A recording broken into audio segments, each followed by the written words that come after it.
This is Catholic Forum. I'm Bob Krebs. I've interviewed over 1,000 people on Catholic Forum in my 24-year career as the host of this program, but Phillip Campbell has one of the most diverse and interesting biographies of any of the folks that I have had the honor to interview. He's a convert to Christianity and Catholicism. He's an educator, youth director, a pioneer in online education for Catholic homeschoolers. He's a speaker, author of many books, most notably the Story of Civilization series from Tan Books. He's a publisher and a radio host, and he has served as the mayor of the town of Howell, Michigan. He lives with his kids in a 1937 farmhouse in rural Michigan. And then finally, according to his website, phillipcampbell.net, the life accomplishment he is most proud of is his beard. And I'd like to welcome to Catholic Forum Phillip Campbell. Phillip, what did I miss? No, you got everything, Robert. Thank you. Some of those things I'm no longer doing. I was a radio host on Good Shepherd Catholic Radio in Jackson, Michigan. I wrapped up that program last year, though, so that's no longer current. But that other stuff's all pretty good. So no, I think you got it all. And I think just for the record, I think you have a great beard. Well, thank you, sir. I work hard on it. Good. Let's start off talking about your conversion story. How did you end up being Catholic? Yeah, well, I came from a family that might be described as having a culturally Catholic background. There was some Sicilian on one side and Polish on the other, and everybody was kind of Catholic culturally. So I was baptized as a child, but I never, my family didn't practice. I never made a first communion. I don't remember ever going to mass or anything like that. So I was just raised secular. And then, like often happens with young people, when I got into my late teens, I started branching out and questioning what the meaning of life was and what was I doing and was there any higher purpose. And I went through various spiritualities. I dallied around with New Age religion a little bit. I read about certain other religious or political ideologies. And then eventually I met a Protestant, a Pentecostal who told me about Jesus Christ, and something resonated with me about Jesus, about his message, just his name. Really, like I really felt pulled towards Jesus. And after a little bit of conversation, I was moved to just give my life to the Lord, which I did in 1999. But this was in like a Protestant context. I wasn't even really aware I was a baptized Catholic, honestly. I wasn't even cognizant of the fact. But as I started taking my Christianity seriously and started trying to live a Christian life, I encountered various difficulties that many Protestant converts to Catholicism discuss, which is questions about how to interpret the Bible, how to understand what the early church believed, or what to make of different theological schools of thought.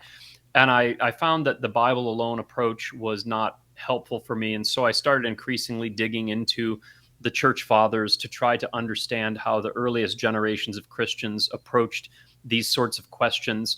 And in time, I came to see a marvelous continuity in the beliefs and practices of Christians over the century. And then I started reading about the medievals, and eventually, I think what pushed me into Catholicism was discovering St. Francis of Assisi, his marvelous life, his example of gospel poverty and humility. He was such an attractive character.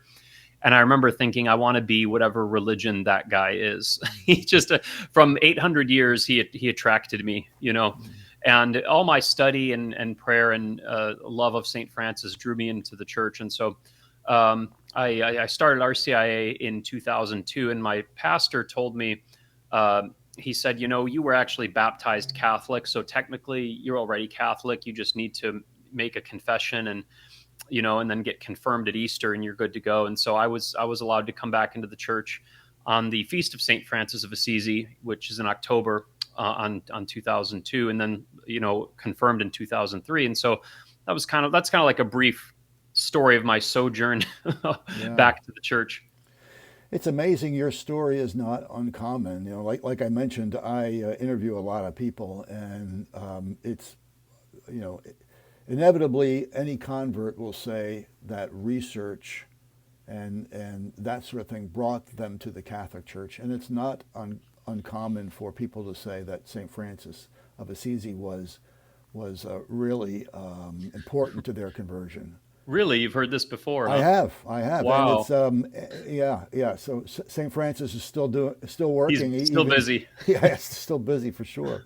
Oh, praise God. Yeah, for sure. So how did you get interested in history and homeschooling? Yeah, well, I've always been a fan of history. Even when I was just in high school, I would read history books for fun. Mm, Like when my friends were going out, and if I would stay in, I'd be reading like a Roman history textbook or something. mm, I don't know. It was just something that from childhood really drew me. The idea of the connectedness of the present with the past and the people that came before us, and so.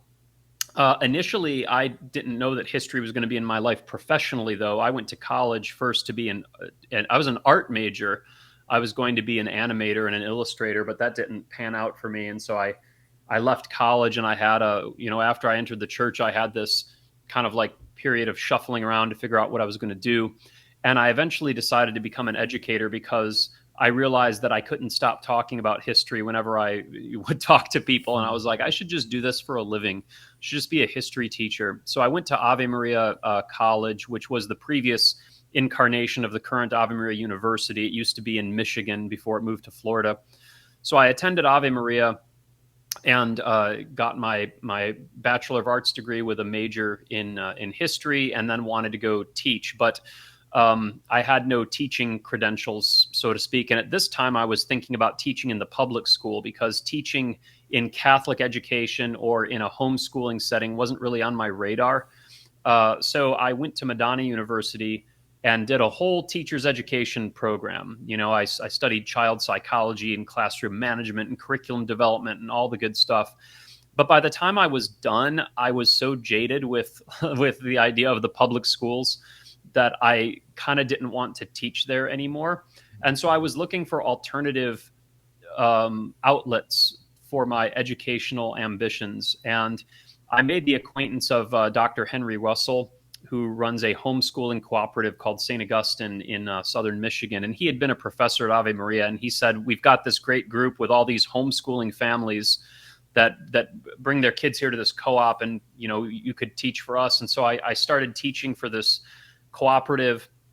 And then I met Maureen Whitman, who was the founder of Homeschool Connections, and she said, "Why don't you come teach online for homeschoolers?" And Homeschool Connections is like a homeschool curriculum provider where we teach very specified classes for homeschooling families who, for whatever reason, would rather have someone else homeschool that particular class instead of doing it on their own.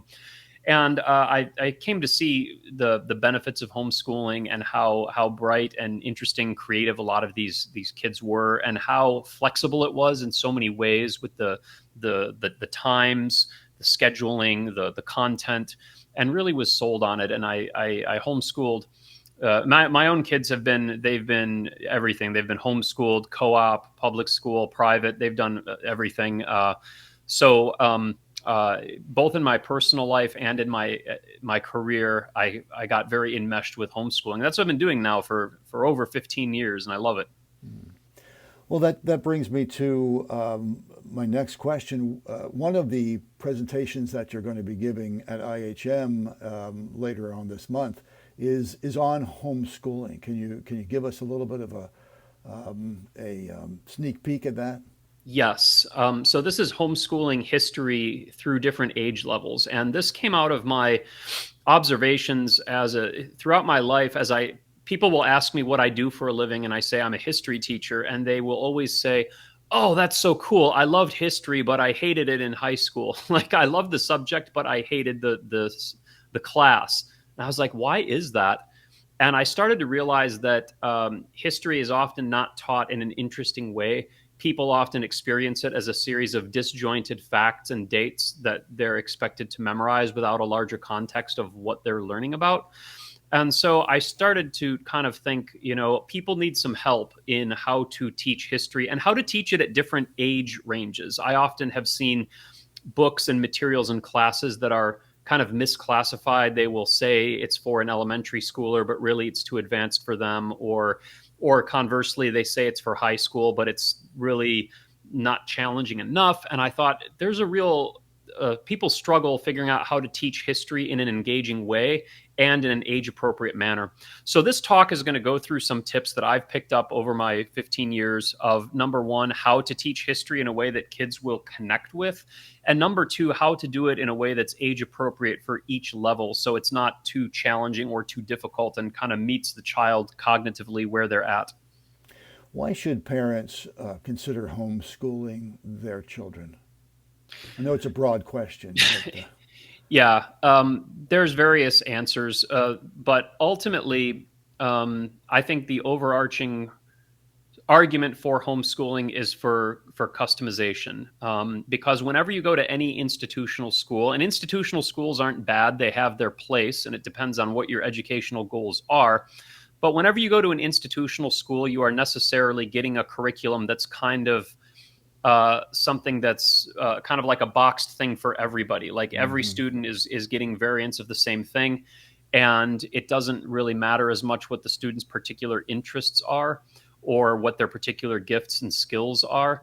And so with homeschooling, there's a great amount of flexibility where you can say, like, okay, my son struggles with math, so we're going to start him out at a fifth grade math level, but he's really good at literature, so we're going to do a more advanced literature. Or Mhm. he's very interested in robotics, and we can customize something for that. And so I think the customization is probably one of the strongest arguments in favor of it. And then, of course, there's all sorts of other opportunities for doing things with other homeschool students, like cooperatives and things like that. So I would say the customization of the specific needs and interests of your child. Gee, I'm kind of surprised to hear that. I thought you would say something about the woke curriculum that's in some public schools, but that's not really the case, huh? Well, that's another issue as Hmm. well. But yeah, I mean, obviously, if you are concerned about the moral state of the public schools, which we all should be, then yeah, it's obviously a great thing to do to keep them away from that. But even in terms of, and I don't want to even in terms of like private schools or something like you, because you could have a private school that isn't woke. You could have a nice Catholic school, True. and Right. a lot of parents choose to homeschool still, because it's not just about getting away from like a secular agenda. It's Hmm. it's also about the educational opportunities they want to afford for their child. And this is especially true if you have children who are with special needs, or maybe they're dyslexic or things like that, and they simply need a more uniquely tailored curriculum. Not that these things can't be met in a traditional school, but there's going to be more of a more of a upward battle to do so. So yeah, I like you said, there's many reasons, and escaping the woke curriculum is a good one as well. My guest today on Catholic Forum is Phillip Campbell. He'll be at Immaculate Heart of Mary Parish in Wilmington on September the 27th, giving two presentations, one on homeschooling history and also a presentation on the continuing legacy of the Reformation in the United States. Yeah. Talk about that if you would, please. Yeah, this is going to be a really good talk that I've kind of had in my brain for a little while, but this is actually going to be the first time I'm delivering the talk. So, this talk is going to be about the way that the Reformation continues to affect the United States in its institutions, its cultural attitudes, the assumptions we have about the state and politics and society. Because many of us view the Reformation as just a historical thing that happened, 500 some years ago over in Europe, and it was about this German monk and this and Hmm. that, and stuff that seems very remote to our own experience. But when we kind of trace the historical development of ideas, we can see that there's a lot of influence that the Reformation still has in the United States today, in our culture, kind of like ongoing ripples that we experience. I'm not going to lay out what they all are because I don't want to give a spoiler for the talk, Right. but it continues to affect us, and I don't know that a lot of Catholics are aware of it, and especially when we get into these very tense moment, like especially election years, right? Where we're talking about the direction we want our country to go in. I think it's good to be cognizant of the ways that some of these ideas continue to influence the assumptions we have about our country and our institutions, so we can be aware of it. Because Catholics have always been kind of a an out group in the United States, which historically has been a majority Protestant country. And I think it's just good to step back and be aware of the way these historical things have shaped our view of the country. Can you give us an example of how the United States is still a Protestant country? I would think since JFK and some of the other things that we've gone through in the United States, that wouldn't be the case anymore, but it still is, correct? Yeah, well, I guess it depends on how you define a Protestant country. Like if you're looking at how many people attend church or are devout Christians, we've obviously seen the numbers going down for some time. I think, if I'm not mistaken, just recently there's more former Christians in the country than actively practicing Christians. But the point remains is that the United States was founded on a societal basis of Protestantism. I mean, the country was founded as a secular country, but you think back at the time of the founding of this country, Catholics were only 2% of the population. 98% was Protestant.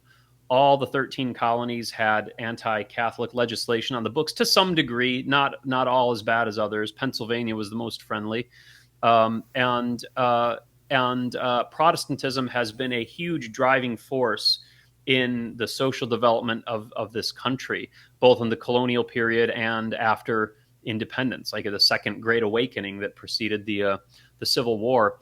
And so even that stuff matters. That shapes the way that American institutions have developed. It shapes the way Americans think about themselves, the way Americans think about what our place in the world is, how we what the American way of life even is. And even if not as many people are practicing their religion anymore, you can't just shed those cultural attitudes that we've inherited. So we still have this stuff, even if not as many people are practicing Protestants anymore, you still have these things that have kind of been passed down through the culture that still exist in just the way we think.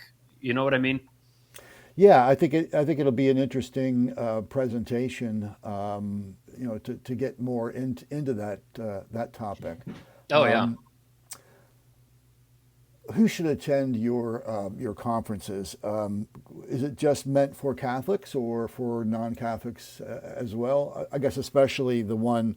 Well, I guess either presentation could be. Yeah, I mean, of obviously the interest. one on homeschooling history, this was thought of as kind of like a special treat for families who were interested in homeschooling. Anyone who is currently homeschooling or interested in homeschooling should attend that one. I mean, even if you're not Catholic, if you're just looking for tips on homeschooling history, it's really kind of general audience. As long as you're interested in homeschooling, that would be fine. And even the one on the Reformation, obviously I'm a Catholic and I look at things from a Catholic perspective, but I don't think that this is I wouldn't say that this is an especially sectarian talk. It's more just a historical talk observing the way that Protestantism has influenced the development of the country, so that Catholics can kind of be more aware of sorting things out as we continue to question what America means and where we're going. So I'd honestly say anyone can come to any of the talks. But and the great thing, because we wanted to make it available to anyone, I should mention the talks are free. We're taking a free will collection. So I'm coming down there. We're going to have a basket, and that's, you put in what the Lord puts on your heart. And if that's $1, then that's the fee for you. So it is free to attend, and we're just taking a free will collection, and that's that. Great. Let's talk about your books. I forgot to ask you about Oh yeah. that series, The History of Civilization. How did that come about? Yeah, so Story of Civilization is a series of history texts meant for Catholic homeschoolers.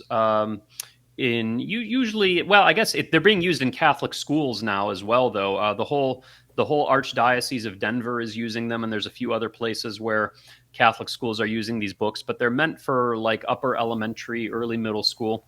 And this came about almost a decade ago now, when Tan Books was looking to fill a void in the need for Catholic history curricula. They wanted something that was not like a dry, dusty textbook full of facts. They wanted something that was more engaging to students and leaning heavily into historical fiction, right? And so they were looking for someone to write this, and I was offered a chance to submit for the project because of my kind of professional career as a history teacher, and they liked what I wrote for them, and so we got together and we produced this series of books.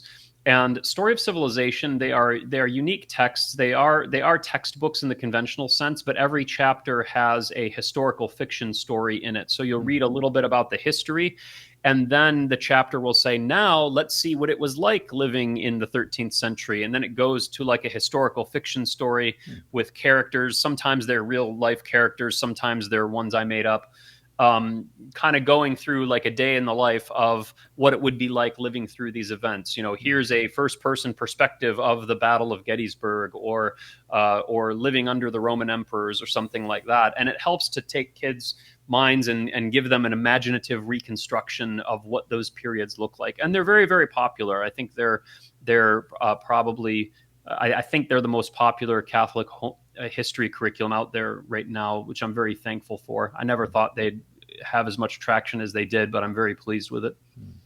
So how can our listeners and our viewers get more information about your work? Would it be at your website? Yeah, phillipcampbell.net. And for those who are just listening and not watching, that's Philip with two L's. Phillipcampbell.net. Or if you're on social media, I'm on Facebook, and my page is called Phillip Campbell, author, teacher. And I typically post regular updates on my speaking engagements, books, and things of that nature. And the most important thing is to come to IHM on September 27th and to see you and hear you speak in person. Yes, and I will have some books there as well if people want to pick up some copies of my books. Great. Phillip Campbell, thanks so much for spending time with us today on Catholic Forum. Thank you, sir. It was wonderful.